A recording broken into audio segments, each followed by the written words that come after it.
Hey everybody, Good Friday morning, top of the morning to you.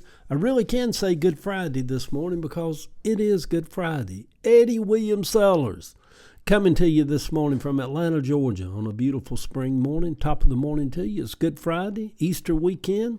The Morning Post this morning. At 13, Savannah, my granddaughter, has never been to an Easter service. Neither has Chance, I don't believe. I don't think either one of them has ever even been to a church service. I wonder, what would they think about an Easter service Sunday? The Easter story. A story that neither one of them has been programmed to believe.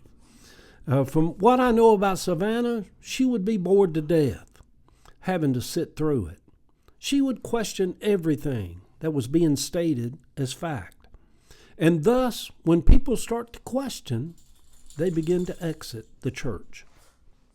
Today is Good Friday. I'm not a Christian holiday sort of person anymore. Easter, Good Friday, Christmas, and then whatever else is going on. Over the years, all of those holidays seem to be something to me that Jesus wouldn't touch with a 10-foot pole. At least a Jewish hippie from 2,000 years ago wouldn't. Sometimes it all seems a little silly to me. All of the churches around me in my side of town over here in East Point have all their signs out in front of their churches, welcoming all who may come for Easter Sunday, a time to show visitors a place that they belong and join and find a spiritual home at. I bet it's hard trying to grow a church in 2025. Maybe even harder just to start a church, to get one off the ground. There will always be churches, but traditional churches are the blockbusters of this generation. A lot of people have just simply moved on. If God is real, why do children need to be indoctrinated to believe in Him? Will not God find Savannah and Chance in due time anyway? Isn't God that big? Will not their earthly spiritual awakening as they go through life lead them to God, or maybe a version of God that is only unique to them? Have they been raised in a way that makes them immune from the manipulation of the throngs of man's religions? Religion is like a mental illness. Once it gets turned loose in some people's minds, it is like a cancer on their souls that they never make peace with and never escape. I have found that to be true in some people that I have known in this life and that I loved. It does seem odd that we would ever need to make peace with Jesus when He was described as the Prince of Peace. And yet, I have witnessed some people being tormented over serving Jesus their whole lives, trying to escape that lake of fire. Christians of today in America have a well-earned reputation for being political, unloving, unkind, closed-minded, dogmatic. They have such disdain and always have for gay and lesbian people, and such hate now for any person who has a neutral gender or is trans. Yeah, I lost my place, y'all. I mean, just look at it. They love and follow Donald Trump. Make it make sense, y'all. Who inspires them to hate certain groups of people? And they buy it hook, line, and sinker. Kind of shows their spiritual journey, doesn't it? Yeah, we judge them harshly. Yeah, judge them harshly for what they've done to Christianity in this country. And they should be judged, every one of them.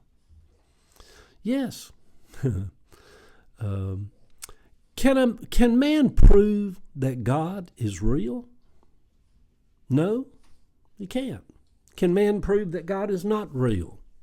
No, can't do that either. Was there an actual Jesus? It can't be proved. But faith is a beautiful thing. I have learned in life that the more faith we have in ourselves, the more we can walk with God, the God that makes sense to us.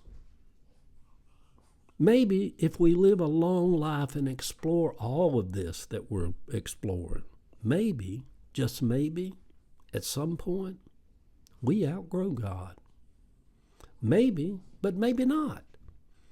I haven't reached that place yet. I have become more aware of God. I think I've crossed over to a point where instead of me always all those years of question who was God, I'm at a place in life now where I'm like more about what is God. God is the hydrangea I'm looking at right here. God is the sun. God is omnipresent. God is everything, actually. Everything. Yeah, so Good Friday, everyone. It is going to be a beautiful weekend. Today, I will enjoy this day. I will rejoice and be glad for it. I am alive in the spring of 2025 on a Good Friday. Imagine that. 69 years old, about to turn 70 come September.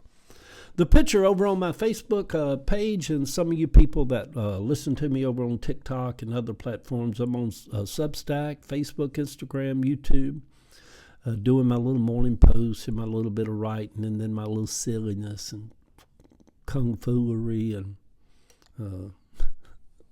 to some people, I'm enlightened. To some people, I'm a blasphemer. It's a fine line. You know that old song, it's a thin line between love and hate. When you allow yourself to become awakened,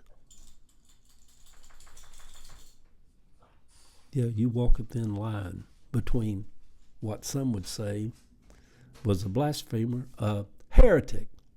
A heretic. Yeah. It's a thin line between awakening and blasphemer. Yeah, I ain't not being silly this morning. The picture over on my Facebook page is the Cabbagetown house where my granddaughter Savannah and my daughter Jill lives. If you look at the picture, they're already experiencing heaven. Y'all, you don't have to wait to get out of here to enjoy a wonderful, wonderful spiritual journey, earthly journey, heavenly journey, and we walk through hell also. Our country is walking through hell right now. Walking through hell right now. We just keep walking. Love y'all. Let me get off here. Good Friday, everybody. Love y'all. Y'all have a good weekend.